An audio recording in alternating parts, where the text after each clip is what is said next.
a journey in this world, and from the moment we arrive, we're stained by original sin, and the Lord invites us from that very moment to come back into the garden. Through our baptism, we're invited to come back and to live with him in paradise in eternity forever. So that seems kind of like a simple invitation, but there's so much in the world that gets in the way with that. The influence of evil in our very selves are such an intrusion and an interruption into what should be such a beautiful journey. I feel really grateful that I was called from a young age to be part of a faith journey. I had a lot of stuff going on in my childhood, but somehow that gift of faith was offered to me, and I had the prayers of someone in my life to grab onto it and hold onto it, and I haven't let go.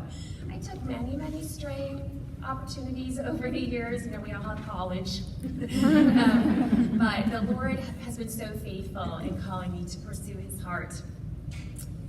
This longing for him really continued into adulthood and well into my first marriage, and my relationship with God really became the center of my life, along with being the best wife and mother I could be.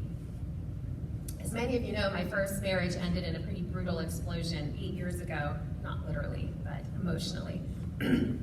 And at that point, God began to reveal to me how little I really knew about myself and how little I really knew about him. He revealed a deep brokenness in my heart and how I had been truly held captive by fear for most, if not all, of my adult life. As my eyes opened to this huge mess, I began to pray for healing, for wholeness, for surrender, for trust. God is so faithful, and he answered every one of my prayers, and in such more painful ways than I could ever have imagined. He's such a loving Lord, though, that he did not leave me alone in that process.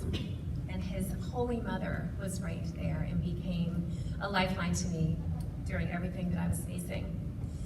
As my relationship with Mary grew, it's clear to me that many of the fruits and the blessings that are in my life at this time have come through her hand and through her voice. I was raised Catholic, as I said, so Mary has been in my life as really in some way, even remotely, for as long as I can remember. In college, I began to read about Marian apparitions almost shyly. My family's Catholic, but I like to call them Pennsylvania Catholic. So they're just kind of like Catholic, but don't get too Catholic, or then you're weird. I'm weird in my family, for sure. And I felt a little bit uncomfortable starting to take a step beyond just this safe religious atmosphere in which I'd been raised. As a wife and a mother, I learned to say the rosary with my children. I memorized the Angelus. I had lots of intellectual knowledge that I gathered about Mary and the saints. I became familiar at some point with the total consecration to Jesus through Mary. I wasn't really sure what it meant or why someone would do it. In all of this, I related to Mary more on an intellectual level than as a person with whom I could have a relationship. She was just an idea.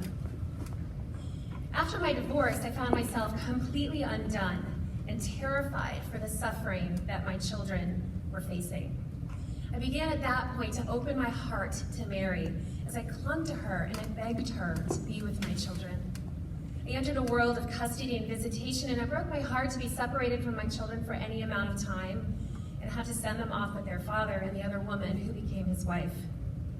Mary at that point became my refuge as I put my children in her arms over and over again. And I began to exercise faith that she could be more than just a far-off maternal figure or statue. I was desperate, and I needed to believe that she could be something real and close to my children right now. To be their mother when I couldn't be there. It was all I could do, and it brought me a huge degree of comfort in a terrible situation. I began to spend time with my present husband in May of 2011. During that first month of getting to know each other, he mentioned that he was planning to make this total consecration to Mary for the first time. I thought that was a good sign in a man. So I decided to join him, and we began the 33 days of prayer according to St. Louis de Montfort.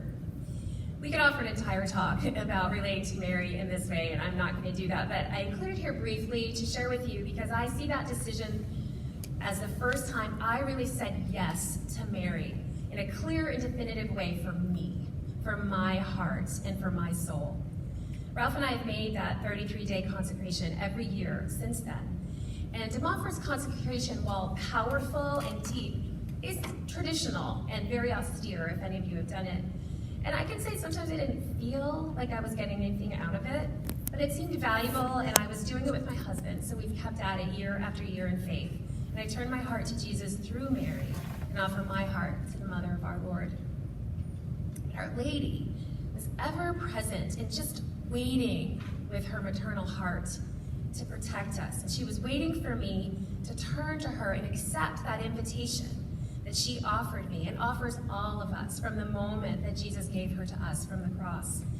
And as soon as I offered her that yes, I gave the Lord the freedom to use her in my life as his instrument of healing and guidance and support.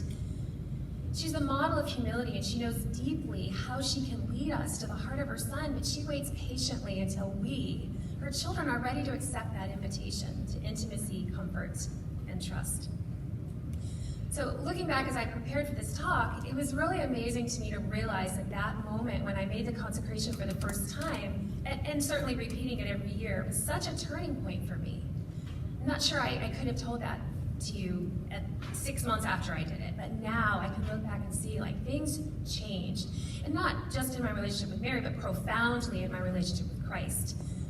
And I see how Mary has been the Lord's chosen instrument in my life during so many profound events of the last 7 years. Her gentle presence led my husband and I to fall in love and be married. Praying the rosary together has always been a part of our relationship. But with the motherly presence of Mary officially in my life, the Lord began to use her to hear and answer those deepest prayers for healing, wholeness, and deliverance from fear. You see, I'd really been trapped by brokenness, by shame, by fear, by a profound feeling of unworthiness. I knew God loved me, but I couldn't figure out why I didn't feel this, why I wasn't changing my life. I still carried deep wounds from the destruction of my first marriage and from many events in my own childhood. I was gripped with anxiety on a daily basis and was desperate for healing. I confess I often thought about just disappearing, and was really only where Mary stepped in. The Lord began to very gently lead me to his mother in a deep and personal way, and she became my companion to go deeper into my own heart and fight for freedom. I found these words in my journal from May of 2016. Jesus, I hear your mother calling me to her, my refuge. Can I let her mother me? Can I let her give me the tenderness I'm longing for in my messy, broken heart? Mary, I need you. Will you come? Are you here? Can you help me? I long to be accepted and understood and loved and held as a daughter. Will you let me into your family, Mary? Is there even a place for me? So because my time with you is limited, I feel like there's a clock ticking. I would like to highlight 3 specific ways that Mary came running toward me at this time and became the instrument the Lord used to speak powerful truth into my heart. In the spring of 2016, when my son James was barely 14, he told me he wanted to leave our home and go live with his dad, 30 minutes away. While not surprising for a young boy, this was a shattering revelation to me, and I was terrified of losing my son. He shared he didn't want to just be with his father, he also wanted to get away from me and from my rules and our house, and he had a whole list of things that were just better with dad and just wrong with me. I felt very strongly that I could not agree to this, so his father filed a petition with the court to obtain custody, and a trial date was set for October of 2016. This was devastating for me as a mother. While working to heal from my first husband's profound rejection of me, I was now facing the same rejection from my son, accompanied by a lengthy legal document from his father outlining all the offenses I had committed as a mother that made me unfit to continue to raise him. And fear and anxiety gripped me powerfully on a daily basis. I was terrified of losing the privilege of raising James every day. It is not an exaggeration to say I felt like I spent those 6 months with a flesh-eating dragon breathing down my neck. I mean, that was the image. He was like, just, oh, it's right here, feel it. In desperation, I thought of my deceased grandmother, who was the holiest person I ever knew. And I reached out to my aunts and I said, do you have anything of hers that like I could just have? A rosary, a medal, something, I need something. And they sent me a statue of Our Lady holding her son from the cross. Around that same time, the kids at St. Teresa, I had several kids here at school at the time, came home with prayer cards of Our Lady, Undoer of Knots. A devotion I hadn't heard of, but seemed to be exactly what I needed. An excerpt of the prayer states, Virgin Mary, Mother of fair love, Mother who never refuses to come to the aid of a child in need, cast your compassionate eyes upon me and see the snarl of knots that exist in my life. You know very well how desperate I am, my pain, and how I'm bound by these knots. Mary, Mother to whom God entrusted the undoing of the knots in the lives of his children, I entrust into your hands the ribbon of my life. No one, not even the evil one himself, can take it away from your precious care. Beautiful prayer. As I read those words, I had sudden clarity that I was supposed to entrust this lawsuit entirely to Mother Mary, the undoer of knots. She would be my refuge and my advocate with the Lord. Mary's example of complete trust would have to be my lifeline. I would entrust this legal battle and all the agony that went with it to her motherly heart, and I would rely on her efforts to bring about the outcome I so desperately wanted. This was no easy task. Making an act of faith, I wrote in my journal during this time, I placed James and his broken heart into your mantle, Mary. Be my refuge. I am so scared and broken and sad. Please be my mother. Wrap your mantle around me and pull my head to your chest so I may feel safe and loved. So the challenge for any of us when we call upon the Lord and his mother to ask for help is to trust them and then get out of the way. Right? I felt very convicted that I was supposed to completely leave this matter in her hands. That meant that other than contacting my lawyer and making sure he had all the necessary documents, I did nothing to prepare a defense or to rebut any of the lies or accusations that were flying my way from my ex-husband. It took a daily and sometimes hourly act of faith that the ice would not break under my feet as I walked gingerly through this time of my life, holding on to the hand of my mother. I was the smallest of little girls during this season, making a constant act of surrender and trust. 1 month before our court date, the lawsuit was dropped. Inexplicably. When I got the news, I fell to the floor in my kitchen in gratitude to the Lord and Our Lady, relief and thanksgiving pouring through me. It was a profound experience of total deliverance. Mary was the dearest mother to me at this time in my life, and a dear mother to my son too, healing his heart, helping him to peacefully transition into high school and spend these last years as happy as he can be for a 16-year-old boy with divorced parents in our home. It's really so beautiful. You too can each trust Mary with your deepest fears and the messiest parts of your life. With those problems and relationships that seem hopelessly complicated or impossible to change. She wants to be so close to you. She isn't remote, like if we had a broken appliance and we have to ship it off to the warehouse or something like that. She's a tender mother, and she's like in the kitchen. She's in your kitchen with you, sitting on the floor, and you've brought her your jumbled pile of necklaces from your jewelry box, and she's sitting with you as you gently pull each of those necklaces apart, so close, so safe, ever patient and vigilant. It's actually during that same summer of 2016 that I had an opportunity to go on a healing pilgrimage to Our Lady of Guadalupe in Mexico City. There were so many needs that I brought with me on this trip. As I said earlier, I was struggling daily with anxiety and fear and shame, and I was really longing for deep healing and freedom. I had previously known the details of Mary's appearance to Juan Diego on Tepeyac Hill, but I was not prepared for the deep sense of her presence in Guadalupe. It was so obvious that Mary didn't just appear 500 years ago and leave some relics behind. She was alive and present in that place. And I felt this profound stirring as I stared at her image on the tilma and I read, I think for the first time, the words underneath it on the wall of the basilica, and the English translation says, "Am I not here who am your mother? Are you not under my shadow and protection? Am I not your fountain of life? Are you not in the folds of my mantle? What more do you need? Let nothing trouble or worry you. Am I not here who am your mother? In a time when I longed for comfort, Mary was right here, my dearest mother. Again, she wasn't so far off. She was so real and as close as I needed her to be, and I called her into my heart deeply, over and over during those 5 days in Guadalupe. There were many, many powerful events and graces from that trip, but I want to share this following event because it was profound, but also unexpected.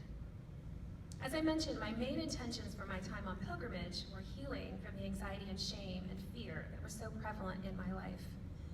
Our Lord and Our Lady definitely showed up in these areas. But early in the week, I was very surprised at a prayer service to be full of grief and sadness, concretely related to my divorce. The Lord shed light on two main lies that had held me in their grip and were really fueling so much of my painful struggles. My divorce was 5 years prior at the time, and I believed I had done much, if not all, of the work in processing and healing from that traumatic event. But there in Guadalupe, the Lord used Mary to reveal these lies and the devastating influence they still had on me. Being divorced was one of my deepest sufferings, and I struggled with frequently feeling shame of having what I called a scarlet D on my chest, despite the fact that I was so happily remarried. There with Mary, the Lord flooded my soul with truth and allowed me to feel, very surprisingly, the depth of true love I had for my first husband. He showed me that he saw how important that love had truly been to me, that he saw my heart in the purity of that love, and that my devotion to my first marriage was a job well done. I felt compassionate grief for the pain of my first husband and what he lost when he abandoned me and his children and his God. I also realized that although our marriage had been annulled by the church, I still felt like it was my spiritual responsibility to carry him. Not that ugly, mean, accusing adulterer, but the hurting, lost 24-year-old man that I had married and he was now heading for destruction. Mary called me to leave that burden there with her, in her mother's heart with Jesus. And again, in my journal, I'm a big journaler. In my journal from that night, I found these words. I put it all in your hands, Lord. Please carry him and allow me, in laying him down, to be free to fully forgive. To see with compassion how all his hurtful actions came from his pain, to only care about the broken heart he has. Goodbye, Ray. I leave you here in God's grace and in the hands of Jesus and Mary. This was really powerful for me, this gift of freedom and the grace of forgiveness. Mary offered me so much comfort by reassuring me that the Lord saw everything I had gone through, and he truly knew my heart. I felt cradled in her love. When I first had learned about my former husband's adultery, I knew I would need some supernatural help to forgive him and the other women. I had faith it was the only path to peace and freedom, no matter the outcome of that ordeal. And I remembered at some point during this time when a friend had shared with me that after her mother died, she'd asked for a sign to know when her mother had passed from purgatory into heaven.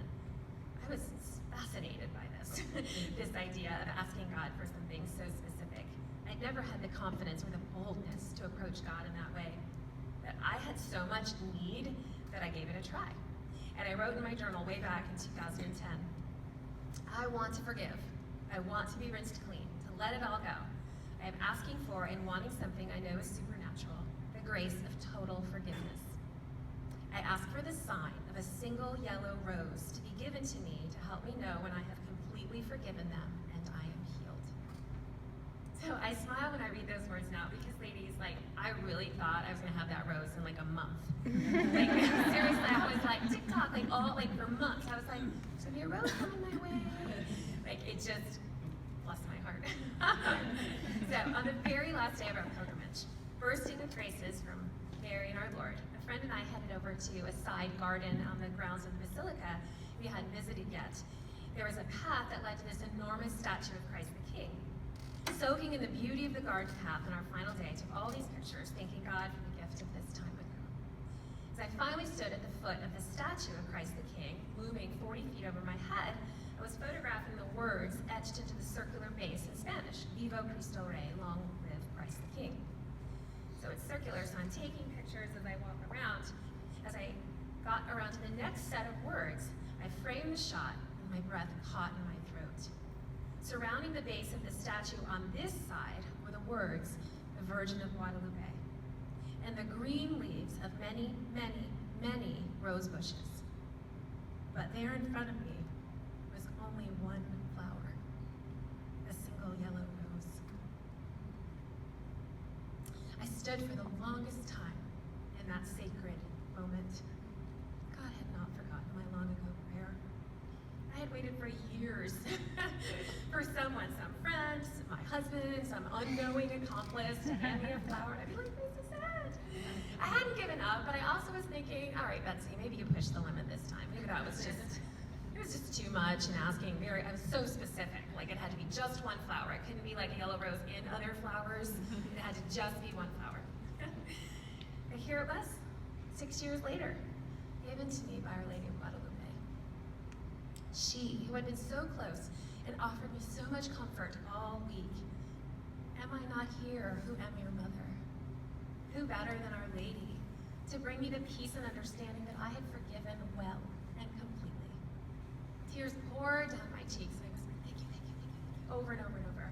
And then with profound self-restraint, did not pluck the entire flower. I just reached over to one petal with me. And then I felt like the women on Easter Sunday at the resurrection. I ran to tell anybody who would listen to me about my story. Our Lady of Guadalupe is a tender and present mother. She offers us comfort and wraps us in the mantle of her love. She reassures us that we are under her protection. Turn to her in your own sadness and grief. She's waiting for you as she waited patiently for Juan Diego multiple times on that Tepeyac Hill. And she waited for me. She longs to bring you great graces and to draw you closer to her son. After Ralph and I got married, we started saving up for a 5-year anniversary trip to Italy. When I found out I was pregnant, just before our 4th anniversary, we decided we better hurry up and take the trip because life was going to get very complicated. We pulled the trigger and I immediately began planning for September, just a few months away. 3 weeks before our trip, my prenatal testing revealed that our little baby, a boy, had an 87.7% chance of having trisomy 18, a condition deemed incompatible with life. Trisomy 18 is caused when there's a 3rd copy of the 18th chromosome in every cell of the baby's body. This causes a lot of issues with how the child's body develops, but mostly about how the body can communicate with itself. So outwardly, these children look so beautiful and normal, but inwardly, the body can't tell the brain can't tell the body what to do. Very few trisomy 18 babies are born alive. Those that are born alive usually live just a few hours or days. Fewer than 12% make it to their 1st birthday. So this potential diagnosis was devastating. Still getting over the shock of being 45 and pregnant, literally I would Google 45 and pregnant. But so filled with joy already, I could barely process the information, and it took weeks for us to try and make sense of what was now our life. We were stunned, and the grief and the fear and the loss were overwhelming as we faced the 87.7% chance that our little boy was going to die. This child that we longed for and we already adored. He would have been our 10th child. I'm not sure everybody knows that. I have 5 from my first marriage. Ralph has 4 from his first marriage, and then John Paul Raphael together. But we knew, though, that our Lord was very close with us all, and certainly with our sweetest baby. He had a plan for his life that would unfold in the way that it was destined to from the beginning of time, as hard as that might be for us to accept. As soon as we realized our little one's life could be very short, we knew we needed to be able to love him and pray for him by name right now. So, very bravely, I let my husband choose the name. So he picked John for the elderly Zechariah and the elderly Elizabeth, who had a beautiful son. Paul, whose conversion was profoundly impactful to Ralph and to me. So yes, he's also named for John Paul the Great, but specifically for John and for Paul. And then I said I wanted one more name, Raphael, for his daddy, and the victorious angel whose name means God heals. John Paul Raphael Liam. So as we sat in the wake of this news, we just felt that truth that our lives are out of our control. All we can do is trust and surrender to our Lord, confident of his presence and his love, but with no certainty of outcome. Our plan was to fall in love with our baby with as much time as we were given. Frankly, I thought this was a terrible plan, but it was the only one available. With the news of John Paul Raphael's possible diagnosis, going to Italy was no longer a vacation, it was a pilgrimage. We might never be able to take him on a real family vacation, but we could do this trip, just the three of us. Praying for his healing really gave focus to every aspect of what we did. Every church, every altar, every mass, every saint. They were all opportunities to lay our hearts and our need and our baby before God all over the country of Italy. We prayed at the tomb of St. Paul the Apostle, St. John Paul the Great, St. Francis of Assisi, St. Clare. So many warriors to intercede for two scared parents and one tiny baby. We prayed for a miracle of total health and healing, but at the very least for him to be born alive. Mary was very close in two profound ways during this trip that I'd like to share. The first was during our first day in Italy, in Rome, at Michelangelo's Pietà in the Basilica of St. Peter. I'd been there before as a fresh, young 21-year-old on a backpacking trip out of college. And here I returned, wounded and scarred from my first marriage, 9 heartbroken children, one very sick baby who I longed for with all my heart. And I knelt there and I stared at this statue, this heartbroken mother cradling her dead son. We don't really know how much Mary knew when Jesus died, what details, if any, God had given her about the plan for Christ's life and his resurrection. Maybe none. Maybe she just had to trust that somehow this terrible suffering of her son would be redeemed in some way. Maybe like all the apostles and disciples, she was just as confused. But in that moment, then, she's every mother who has ever lost a child. Every mother who has ever wept for how life is cruel to her son or cruel to her daughter. Every mother who has ever felt like the world has ended. I spoke to her from deep in my sorrow, from my journal. My mother, I see your face and your sorrow. You know my heart, you know what I carry, you know completely what it is to carry your son in your womb and in your arms and through his life, knowing you will surrender him to death. I know the swords that pierce my heart are nothing in the light of his and your suffering, but I know you see me, my sweetest mother, and you know. So much of our journey with John Paul Raphael was about faith, about finding whatever beacon of hope we could and clinging to it. Sometimes there, like at that moment at the foot of the Pietà with Mother Mary cradling her dead son, it was just about a terrified little girl who was in way over her head. I couldn't possibly do this. I couldn't possibly love my baby who was going to die. Living in the land of uncertainty and maybes and unknowns, it was exhausting and terrifying, and I wept with my Holy Mother as I knelt there in front of that magnificent statue, praying over and over, you know when you hear, Mary, you know when you hear, I trust you with my baby, I trust you with my heart. The day before we flew home from Italy, we had a whirlwind 24 hours in Florence. After seeing some of the big sights, we were strolling through a neighborhood on our way to find lunch, and we entered a beautiful square with a lovely church tucked off to one side. We decided to investigate and wandered in. We were immediately struck by an unfamiliar statue at the end of the aisle just off to the side of the altar.